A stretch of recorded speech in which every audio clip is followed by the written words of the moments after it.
Dragilor, au trecut 24 de ore, chiar mai mult, de când am început postul cu apă. Vreau să vă spun că mă simt mult prea bine, nu am nicio problemă.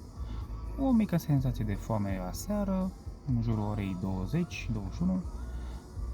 Ca și părți negative, noaptea mă trezesc foarte mult ca să merg la toaletă, asta din cauza că aportul de apă este foarte, foarte mare și o să încerc să reduc spre seară ca să nu mai am această problemă.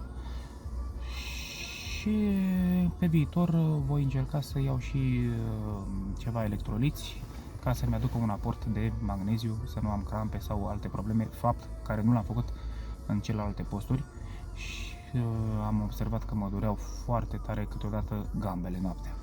Mă furnicau, nu de fapt erau durere, era un deranj. Dar încerc să evit această problemă luând niște electroliți. În rest, totul bine, deci acum am 90 de kg, așteptăm finalul postului, 14-21 de zile sau cât o să fie și o să vă țin la curent. Zi bună!